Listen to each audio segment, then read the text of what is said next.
అందరికీ తెలంగాణ రాష్ట్ర ఆవిర్భావ దినోత్సవ శుభాకాంక్షలు. జూన్ 2 ఇవాళ. సో ఇన్ని సంవత్సరాలైంది తెలంగాణ వచ్చి, 12 సంవత్సరాలు దాటిపోయింది. ఒక్కసారి వెనక్కి తిరిగి చూసుకుంటే మనకు కనిపిస్తున్నది ఏంటి? వెనక్కి తిరిగి చూసుకుంటే దాదాపు 1569 మంది ప్రాణాలు,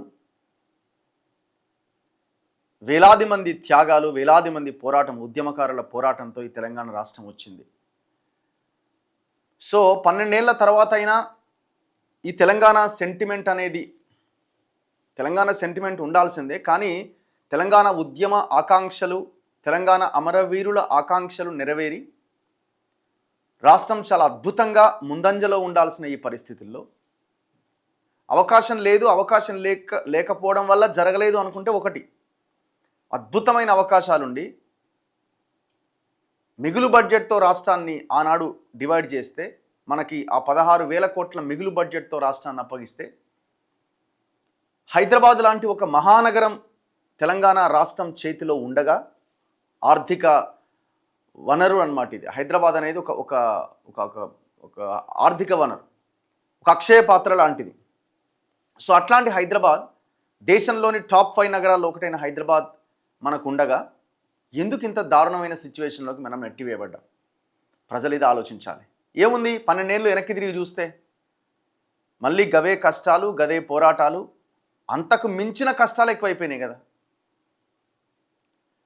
ఏం జరిగింది? మహా అయితే జిల్లాల విభజన ఒకటి, 10 జిల్లాలని 33 జిల్లాలు ఏదో చేసిరు, మండలాలను పెంచేసే ప్రయత్నం చేసిరు. జనరల్గా జరగాల్సిన కొంత అభివృద్ధి కొన్ని బిల్డింగ్లో, లేకపోతే కొన్ని ఫ్లైఓవర్లో, కొన్ని రోడ్లో జరిగింది తప్ప ప్రజల యొక్క జీవన ప్రమాణాల మెరుగుదల ఏమైనా కనిపించిందా? అన్నింటికంటే ముఖ్యంగా ప్రజలకి ప్రభుత్వ విద్య కానీ, ప్రభుత్వ వైద్యం కానీ, ఉపాధి కానీ, ఆకలి చావులు, ఆత్మహత్యలు లేని రాష్ట్రంగా ఏమైనా తెలంగాణ ఉన్నదా? అన్ని విద్యా వైద్యంలో చాలా దారుణమైన బడ్జెట్ మనది. ఈ దేశంలో ఏ రాష్ట్రం కేటాయించిన బడ్జెట్ మనమే అంత తక్కువగా కేటాయిస్తున్నాం. కేటాయింపులు లేవు. స్కూళ్ళు మూతపడ్డాయి రాష్ట్రం వచ్చిన తర్వాత. హాస్పిటల్ల పరిస్థితి దారుణంగా ఉంది, మందులు లేని సిచ్యువేషను. అన్నింటికంటే ముఖ్యంగా 2,600 వైన్ షాపులు పెట్టి, వేలాది బెల్ట్ షాపులని ప్రోత్సహించి, లిక్కర్ లేనిది వాళ్ళ రాష్ట్రం అడుగు ముందుకు వేసే పరిస్థితి లేదు. మద్యం మీదనే మన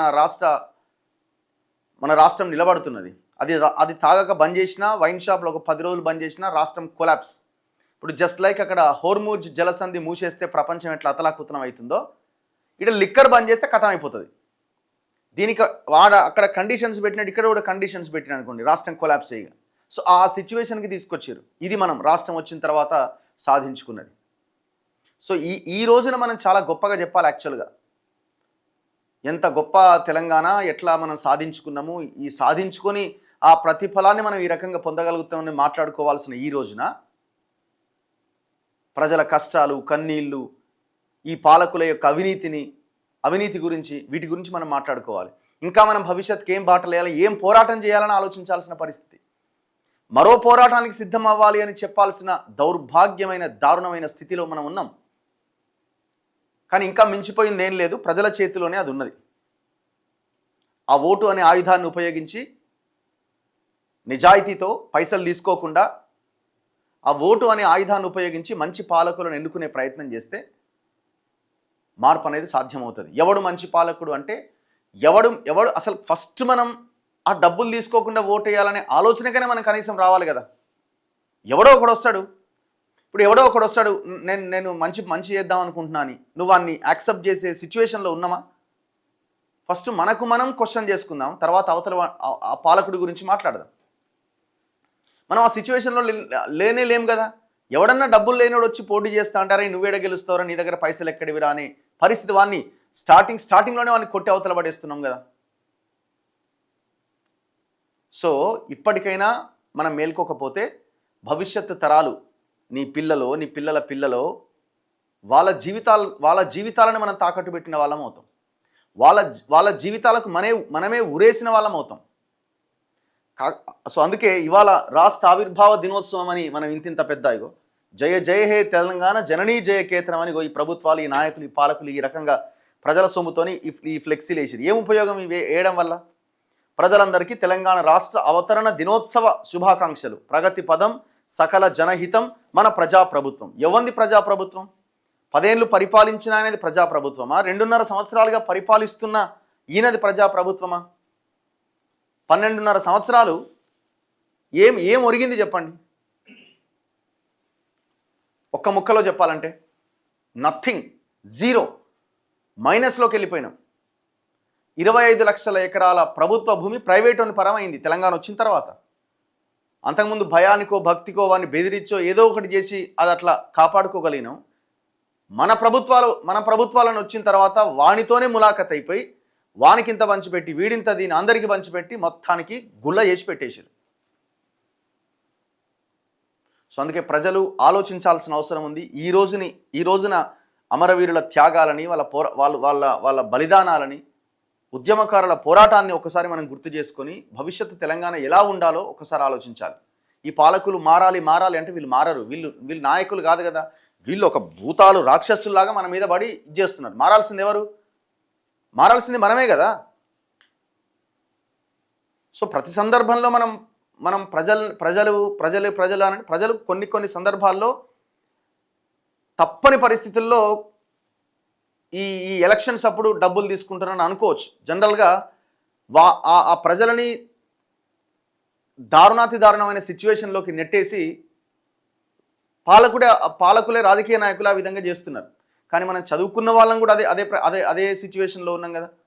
ఉద్యోగాలు చేస్తున్న వాళ్ళు కూడా ఓట్లకు అమ్ముడుపోతున్నారు కదా. ఎమ్మెల్సీ ఎలక్షన్లు, టీచర్ ఎమ్మెల్సీలు, గ్రాడ్యుయేట్ ఎమ్మెల్సీలు కార్లే బార్లు అవుతున్నాయి. ఆ రోజున ఎలక్షన్లకు ముందు పైసలకు అమ్ముడుపోతున్నాం. ఓటుకి 2,000 3,000 తీసుకుంటున్నాం. ₹1,00,000 జీతం వచ్చేటైనా కూడా. ఈ సిచ్యువేషన్ ఎప్పుడు మారాలి? అది మారితేనే తెలంగాణ భవిష్యత్తు బాగుంటుంది.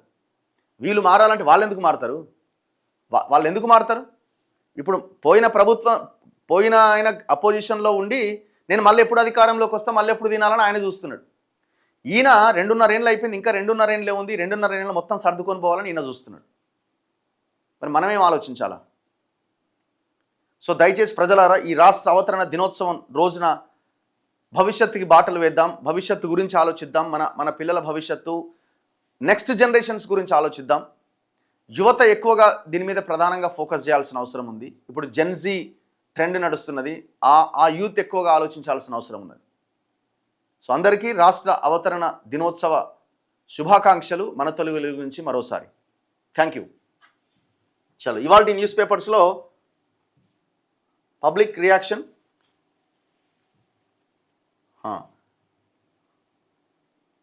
తెలంగాణ ఇంకా రాలేదు. తెలంగాణ భూములు ఇంకా ఆంధ్ర పెత్తందారుల చేతుల్లో ఉన్నాయి. తెలంగాణ డబ్బు ఆంధ్ర పెత్తందారులు తీసుకుపోతున్నారు. ఉమ్మడి చంద్రబాబు సీఎంగా ఉన్నప్పుడు తెలంగాణ భూములు ఇప్పుడు అందరూ కలిసేపోయారు బ్రదర్. వీళ్ళు వాళ్ళని ఏం లేదు. ఇప్పుడు వాళ్ళని అనడం కంటే మన వాళ్ళు ఎందుకు అట్లా తయారైపోయి ఉన్నారు? మన పాలకులు, మనం గెలిపించిన నాయకులు. దాని గురించి మనం ఆలోచించాలి. గత 2 సంవత్సరాల్లో తిరోగమనంలో ఉంది తెలంగాణ. ఎప్పుడు పురోగమనంలో లేదు.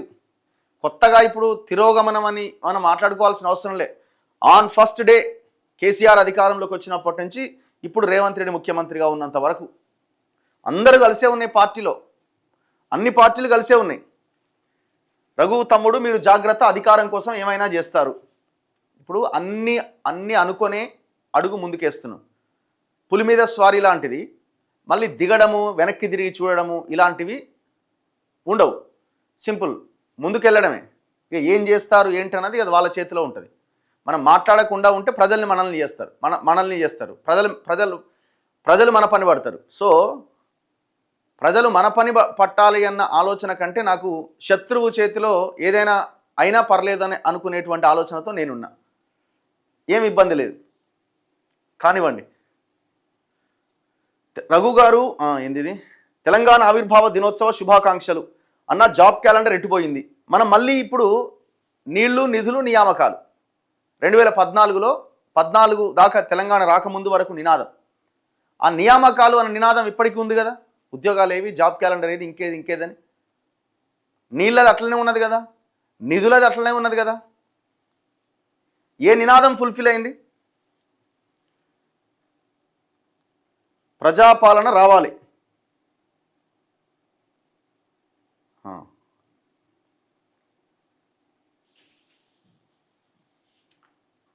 తెలంగాణ వచ్చినాక నిరుద్యోగం, అవినీతి, ఇదేంది ఇది ఏమేమో యాడ్స్ వస్తున్నాయి ఇలా, ఇది స్కిప్ యాడ్ లేదా? తెలంగాణ వచ్చినాక నిరుద్యోగం, అవినీతి, గాంజా, లిక్కర్, పేదరికం, నిర్బంధం పెరిగినాయి. తెలంగాణ వచ్చి గోసపడుతున్నాం. తెలంగాణను మొత్తం ప్రైవేట్ పరం చేస్తున్నారు. ఆందోళన చూపించి తెలంగాణను తెచ్చింది ఆంధ్రోలకే. తెలంగాణ ప్రజల తెలంగాణ రాలేదు, రాజకీయ తెలంగాణ మాత్రమే వచ్చింది. వారే అనుభవిస్తున్నారు. మళ్ళీ తెలంగాణ ఉద్యమం రావాలి, అసలైన తెలంగాణ తెచ్చుకోవాలి, మళ్ళీ పోరాడాలి. ఇవాళ జెండా ఎగరేస్తారా పరేడ్ గ్రౌండ్స్లో, అయిపోయింది కథం. ఇక మళ్ళీ June 2 దాకా మళ్ళీ ఉనకన గుర్తొస్తే ఒట్టుగా.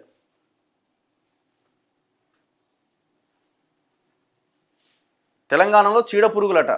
నువ్వు చీడపురుగులు అనుకున్నా, ఇంకేమన్నా అనుకున్నా, ఇది ఆగేది అవసరం లేదు. ఈ పోరాటం ఆగదిగా.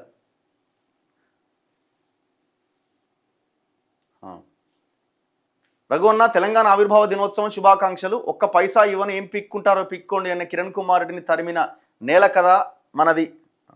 ఇప్పుడు ఆ నేలకు ఏమైంది మరి? ఇప్పుడు ఆ నేల ఎందుకు మాట్లాడట్లేదు?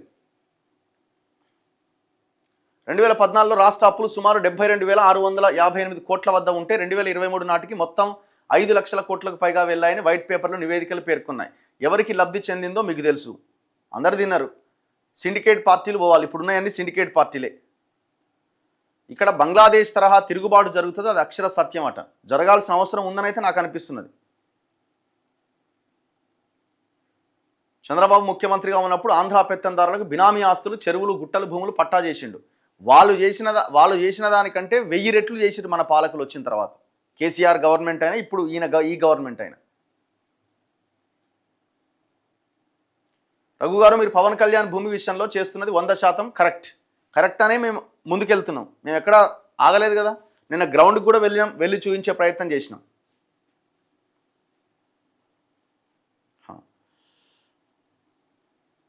ప్రాంతేతరులు ద్రోహం చేస్తే ప్రాంతం పొలిమేర దాకా తరిమి కొడతాం. ప్రాంతం వాడే ద్రోహం చేస్తే ప్రాంతంలోనే పాత్ర పెడతాం. కాళోజీ అన్న మాటలు ఇవి. ఏ పరిస్థితిలో ఉన్నాం మనం ఏం చేయాలి ఇప్పుడు? ప్రాంతం వాడే ద్రోహం చేస్తుంది కదా. ప్రాంతేతరుడు ద్రోహం చేసిన దానికంటే ప్రాంతం వాడు చేస్తున్న ద్రోహం చాలా ఎక్కువగా ఉంది. 1000 రెట్లు, లక్ష రెట్లు ఎక్కువగా ఉంది.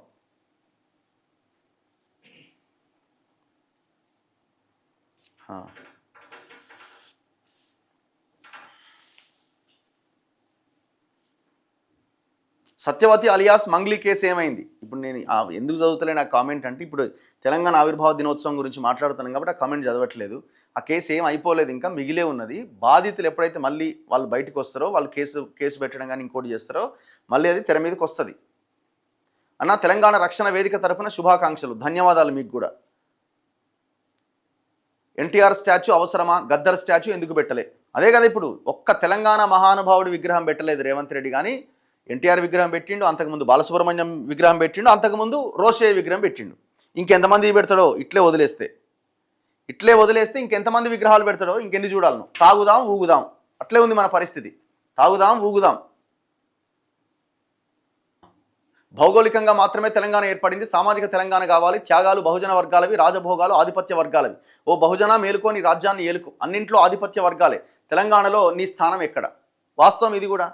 సామాజిక న్యాయం అన్న అంశమే రేపొద్దున రాజకీయాల్ని శాసించేది. తెలంగాణ రాజకీయాల్ని సామాజిక న్యాయం అంశమే శాసించి, అదే నినాదం రాబోతున్నది.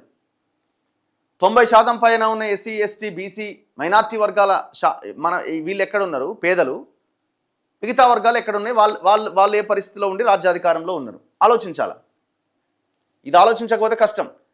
నెక్స్ట్ ఎలక్షన్లో బీజేపీ, టీడీపీ, జనసేన కలిసి పోటీ చేస్తాయి. ఇక అంతకుమించిన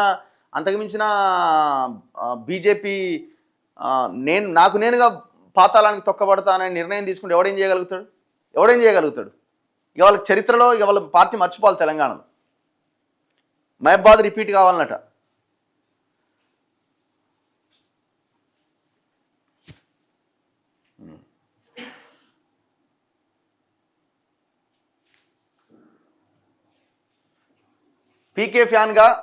పీకే ఫ్యాన్గా ఒకటి చెప్తున్నా, లాజిక్గా ప్రశ్నని తీసుకొని సమాధానం చెప్పండి, కానీ బూతులు తిట్టకండి ఎవరిని. అదే కదా వాళ్ళకి వచ్చిన ఆ సోయి కనీసం లేకుండా పోయింది. అంటే అందరు ఫ్యాన్స్ అట్లా ఉంటారని నేను అనుకోను, కానీ కొంతమంది ఉంటారు కదా. ఇక అవన్నీ ఓడి పట్టించుకుంటాడు. నెక్స్ట్ నేను బూత్లో ఇట్లాంటి మెసేజ్ చదివాను బ్రదర్, మీరు ఏమని అనుకోండి. జై తెలంగాణ, తెలంగాణ బచావ్. సో ఖచ్చితంగా వెరీ గుడ్ మార్నింగ్. ఖచ్చితంగా ఈ రోజున అందరూ సెలబ్రేట్ చేసుకోండి, కానీ అదే సమయంలో ఒక్కసారి ఆలోచించండి. ఇక ఈ యాడ్స్ చూడండి ఒక్కసారి. ఈ పేపర్లు ఈ ఈ ప్రైవేట్ విద్యా సంస్థల గురించి మాట్లాడతాయా? వాడేమన్నా తప్పులు చేస్తే ఆ కార్పొరేట్ స్కూళ్ళలో జరుగుతున్న ఆత్మహత్యల గురించి కానీ, ఆ పిల్లల మీద జరుగుతున్నటువంటి దోపిడీ గురించి కానీ ఎన్ని పేపర్లు చూడండి. ఇది ఒకటి యాడ్ వచ్చిందా? ఒకటి, ఇగో 2 ఏవో రిజల్ట్స్ వచ్చినట్టు నేను నిన్న. ఇగో 3 నారాయణట. ఇగో 4 ఇగో 4 పేపర్లు యాడ్సే. ఈ పేపర్లు ఒకటి, ఇలా 2 3 4 5 పేపర్లలో యాడ్స్ వచ్చినాయి. దాదాపు 1 కోటి రూపాయల పైన దీనికి సమర్పించి ఉంటాయి ఆ కాలేజీలు. కథం వాళ్ళ గురించి ఏమైనా వార్తలు రాస్తారా వీళ్ళు?